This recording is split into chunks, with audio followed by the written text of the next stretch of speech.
Hey everyone, what's up. I hope you are doing well. तो हाजिर हूँ मैं फिर से एक न्यू इंटरेस्टिंग स्टोरी के साथ। आज की इस स्टोरी का आप हिंदी में अनुवाद करना सीखेंगे। इसके साथ ही स्टोरी को रीडिंग डालना और इंग्लिश वर्ड्स के करेक्ट प्रोनाउंसिएशन के बारे में भी सीखेंगे। तो अगर आप इस चैनल पर न्यू हैं, मेरी वीडियो को पहली बार देख रहे हैं, तो मेरे चैनल को सब्सक्राइब ज़रूर करें और जो बेल का आइकन दिख रहा है उसे भी प्रेस कर दें ताकि मेरी आने वाली वीडियोस का नोटिफिकेशन आप तक पहुंच जाए। तो चलिए स्टार्ट करते हैं आज का ये इंटरेस्टिंग स्टोरी। आज की स्टोरी का टाइटल है काइंडनेस पेज। काइंडनेस का अर्थ होता है दयालुता। तो काइंडनेस पेज का मतलब हुआ दयालुता का फल मिलता है। So let's begin the story. Mister Smith was very sad. Mister Smith बहुत उदास थे। His wife was ill and he needed a lot of money for her surgery. His wife यानी उनकी पत्नी, ill का अर्थ होता है बीमार, needed यानी ज़रूरत थी, a lot of money यानी बहुत पैसों की, सर्जरी का अर्थ होता है ऑपरेशन। इस सेंटेंस का अर्थ हुआ His wife was ill, उनकी पत्नी बीमार थी, and he needed a lot of money और उन्हें ज़रूरत थी बहुत सारे पैसों की फॉर हर सर्जरी, उनकी पत्नी के ऑपरेशन के लिए, सर्जरी के लिए बहुत सारे पैसों की ज़रूरत थी। He had put in all efforts but couldn't arrange for the money. Efforts का अर्थ होता है प्रयास, अरेंज यानी कि इंतज़ाम, मनी यानी पैसे। तो फिर क्या हुआ, उन्होंने सभी प्रयास किए थे but couldn't arrange for the money, लेकिन पैसों का इंतज़ाम नहीं हो सका। Every day he prayed to God to help them. Every day यानी प्रतिदिन, ही प्रेड टू गॉड वह ईश्वर से प्रार्थना करते थे, टू हेल्प देम उनकी मदद के लिए। Disappointed he was sitting in the lawn when a well-dressed man approached him. Disappointed का अर्थ होता है निराश। लॉन यानी कि घास का मैदान, well-dressed यानी कि अच्छे कपड़े पहने हुए, अप्रोच का अर्थ होता है संपर्क करना यानी संपर्क किया।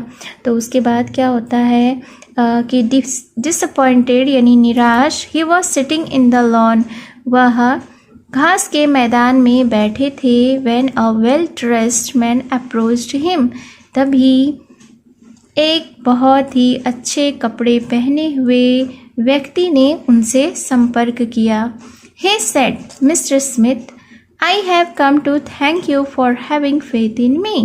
और उस व्यक्ति ने मिस्टर स्मिथ से क्या कहा कि मिस्टर स्मिथ यानी श्रीमान Smith, I have come to thank you, मैं आपको धन्यवाद देने आया हूँ, for having faith in me यानी कि मुझ पे विश्वास करने के लिए। He had a bag of money with him that he gave to mister Smith and said, here is your share of money. फिर उसके बाद क्या हुआ, he had a bag of money with him यानी कि उनके साथ, उस व्यक्ति के साथ पैसों का थैला था, that he gave to mister Smith जो कि उसने मिस्टर स्मिथ को दे दिया, एंड सेड और कहा, here is your share of money. Share यानी कि हिस्सा। तो फिर क्या कहा कि यह आपके हिस्से का पैसा है। After he left, mister Smith explained to Mrs Smith, Few months back, I saved this man from committing suicide. फिर after he left यानी उसके चले जाने के बाद, mister Smith explained to Mrs Smith. explain का अर्थ होता है समझाना, यानी कि मिस्टर स्मिथ ने मिसेस स्मिथ को समझाया। क्या कहा, few months back यानी कुछ महीना पहले, I saved this man from committing suicide. मैंने इस आदमी को, इस व्यक्ति को आत्महत्या करने से बचाया था। सुसाइड का अर्थ होता है आत्महत्या। He had a great plan to expand his business but no one gave him the money. Expand का अर्थ होता है विस्तार करना, बिजनेस यानी कि व्यापार। तो उसके बाद क्या कहा कि ही हैड अ ग्रेट प्लान, उसके पास, उस व्यक्ति के पास एक अच्छी योजना थी टू एक्सपेंड हिज बिजनेस, अपने व्यापार को विस्तार करने के लिए। But no one gave him the money, लेकिन किसी ने भी उसे पैसे नहीं दिए। I gave him all my savings, मैंने अपनी सारी बचत इन्हें। Today he has returned me that money, today आज, he has returned me that money, उसने उस पैसे को मुझे वापस किया। Mrs Smith was very happy, Mrs Smith यानी कि श्रीमती स्मिथ बहुत खुश थी। Your kind and helpful nature has now saved my life, kind यानी कि दयालु, हेल्पफुल नेचर का अर्थ होता है मददगार व्यवहार, यानी दूसरों की मदद करने वाले व्यवहार।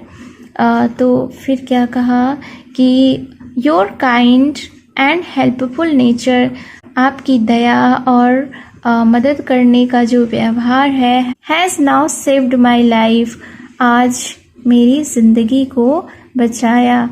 I am proud of you, proud का अर्थ होता है गर्व, तो मुझे आप पर गर्व है। After all kindness always page, आखिरकार दयालुता हमेशा फल देती है। So this was the story. आपको यह स्टोरी कैसी लगी कमेंट में ज़रूर बताएं। तो मिलती हूँ मैं फिर से एक न्यू इंटरेस्टिंग स्टोरी के साथ। Till then take care and bye bye.